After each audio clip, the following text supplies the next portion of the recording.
അയ്യോ, ടൈപ്പിസ്റ്റ് സാറിനെ തെറ്റിദ്ധരിച്ചു കളഞ്ഞല്ലോ. ദേവി സാറിന് സൗന്ദര്യം ഉണ്ടെന്നല്ലേ ഞാൻ പറഞ്ഞത്, സ്നേഹമുണ്ടെന്ന് പറഞ്ഞില്ലല്ലോ. അത് ടൈപ്പിസ്റ്റ് സാറിനോടാ. വേണ്ട വേണ്ട, നേതാവിന് എനിക്കറിയാം. ഓരോരുത്തരോട് സൗകര്യം പോലെ ഓരോന്ന് പറയും. അയ്യോ, തെറ്റ് തെറ്റ്.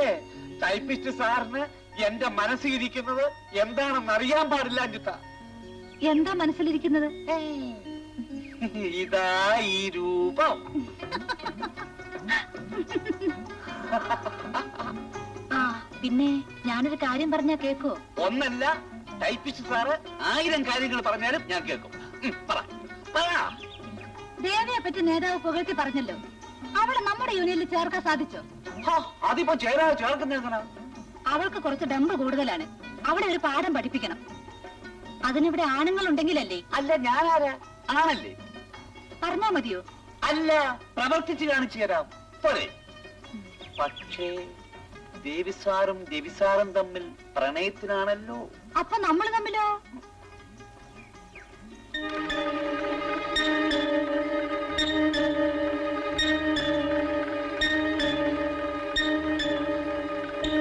എടോ, താനല്ലേടോ ആ പോസ്റ്റ് ഒട്ടിച്ചത്? എന്റെ ബാല, അതൊക്കെ യൂണിയൻ പൊളിറ്റിക്സ് അല്ലേ. ഒരു പെൺകുട്ടിയുടെ ജീവൻ നശിപ്പിക്കാനാണോ യൂണിയൻ പൊളിറ്റിക്സ്? താനൊക്കെ അടി മേടിക്കും. ബാല, ഞാനൊരു രാഷ്ട്രീയ പ്രവർത്തകനാണ്. അടി കൊണ്ടിട്ടില്ല, അടി കൊടിപ്പിച്ചിട്ടേ ഉള്ളൂ.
ഏട്ടാ, ഞാൻ മിന്നുവിന്റെ വീട് വരെ ഒന്ന് പോയിട്ട് വരാം. ഭാസ്കരേട്ടന് ഇപ്പൊ പോയില്ലല്ലോ? ഇല്ലില്ല. എന്റെ അഭിപ്രായത്തിൽ ഈ കല്യാണം പെട്ടെന്ന് നടത്തുന്നതാണ് ഭംഗി. ഇപ്പൊ തന്നെ വേണ്ട പബ്ലിസിറ്റി കിട്ടിക്കഴിഞ്ഞു. നോക്ക്, എനിക്കൊന്നേ പറയാനുള്ളൂ. ആളുകളെ കൊണ്ട് അതും ഇതും പറയിപ്പിച്ചാൽ പെൺകുട്ടിക്കാണ് ദോഷം.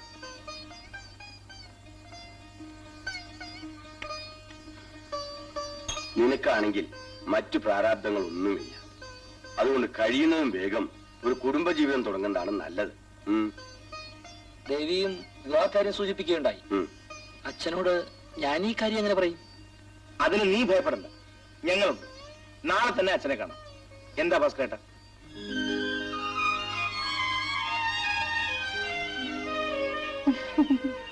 എന്റെ ദേവിക്കൊരു വിവാഹ സമ്മാനം ഞാൻ മുൻകൂട്ടി തരികയാണ്. എന്താ ഇത്? ഇത് ദേവിക്ക് ഏറ്റവും ഇണങ്ങിയ വേഷമായിരിക്കും. ഇതുടുത്തു വേണം ആദ്യ രാത്രിയിൽ മണിയറയിലേക്ക് കടന്നു വരാം.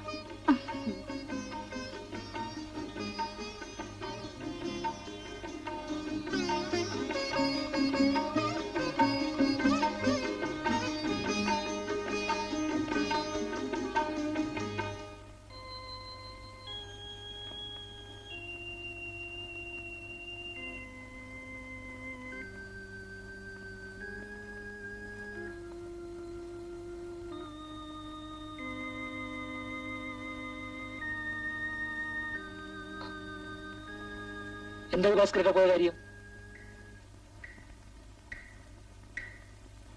എല്ലാ കാര്യവും സംസാരിച്ചില്ലേ? എന്താ ആരും ഒന്നും മിണ്ടാത്തത്?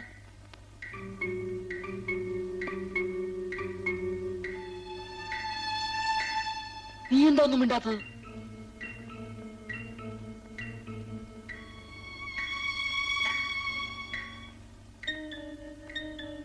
പറയാം.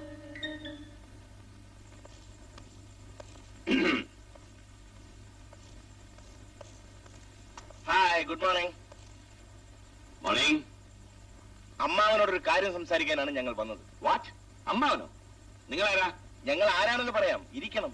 ഓ, ലൈക്ക് ദാറ്റ്.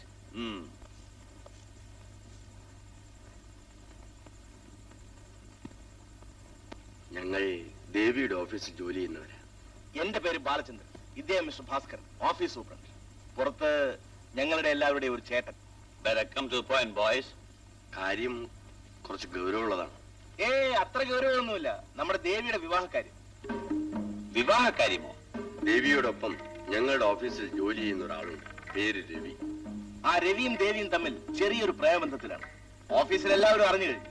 ആ നിലയ്ക്ക് അവരുടെ വിവാഹം ഉടനെ അങ്ങ് നടത്തുന്നതല്ലേ ഭംഗി. What nonsense are you talking? എന്റെ മകളെ ആര് വിവാഹം കഴിക്കണമെന്ന് എനിക്കറിയാം.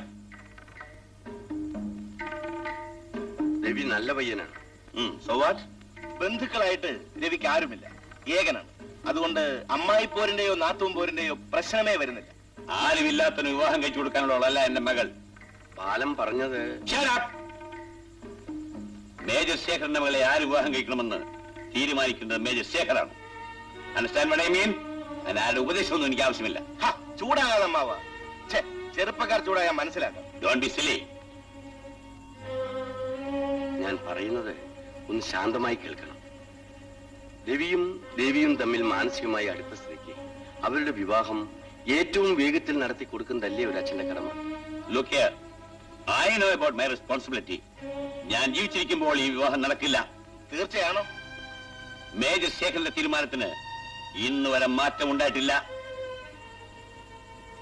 മകളുടെ ഭാവിക്ക് വേണ്ടി ആ തീരുമാനം മാറ്റിക്കൂടെ? നമുക്ക് കുറച്ചുകൂടി ശാന്തമായ ഒരു തീരുമാനം എടുക്കാം. ബോയ്സ്, നിങ്ങൾ എന്റെ മകളുടെ ഓഫീസിൽ നിന്ന് വന്നവരായതുകൊണ്ട് ഞാൻ നിങ്ങളെ ഇറക്കി വിടുന്നില്ല. You may go now. അപ്പോൾ ഈ വിവാഹം നടക്കില്ലെന്നാണോ സാർ പറയുന്നത്? അതെ, നടക്കില്ല. വളരെ മുമ്പ് തന്നെ അവളുടെ വിവാഹം നിശ്ചയിച്ചു കഴിഞ്ഞു. മേജർ ശേഖർ ഒരു കാര്യം മനസ്സിലാക്കിയാൽ കൊള്ളാം. ദേവിയുടെ വിവാഹം നടക്കും, എന്നാൽ അത് മേജർ ശേഖർ നിശ്ചയിച്ചതായിരിക്കില്ല. നമുക്ക് കാണാം. Okay, bye bye. Get lost.